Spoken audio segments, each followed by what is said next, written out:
Now I know you clicked on this video because it was a dumb theory and it might as well be. But that doesn't mean you're here to just sit and eat popcorn for no reason. This is a theory that I thought about after playing the indie game called One Shot a Game, whereas the title suggests you have one shot to beat the game, but more on that later. I want to talk about how. One Shot and the amazing digital circus is on in the same thing, and how if this theory is correct, then the amazing digital circus might have one of the best endings an indie show may have. Spoilers for both One Shot and the amazing digital circus ahead. So if you want to play both the game and or watch the show, I would recommend you do that. But other than that, enjoy the video.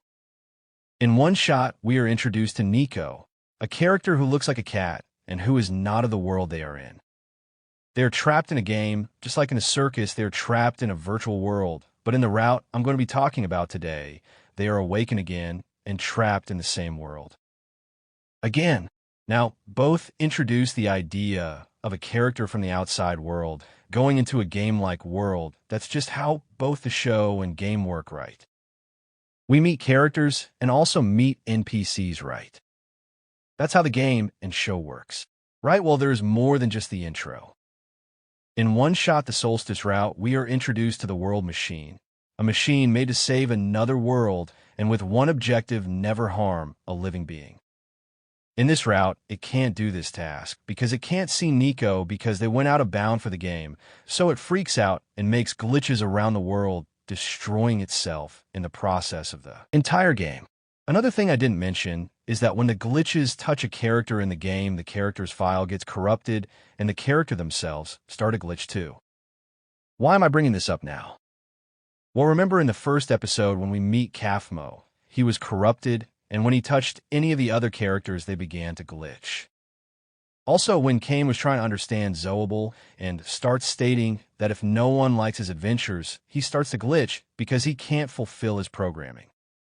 So he can also create glitches like the World Machine when under stress, but there is still more connections that make this theory make sense.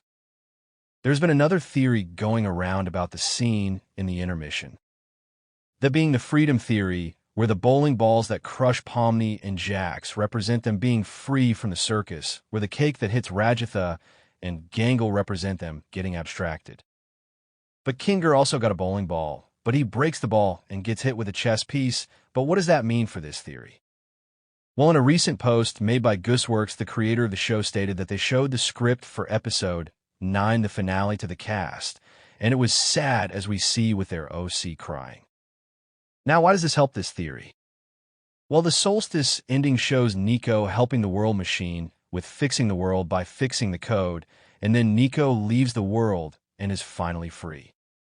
Well, my final part of this theory is that Kinger is going to stay in the circus and fix the game by using his computer skills and also sacrificing himself for the rest of the cast to escape, because the machine might need a person to exist as a world of its own. And that's going to be it.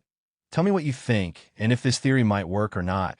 But I hope you enjoyed the video and stay tuned for another theory in or edit. Have a good day. Bye now.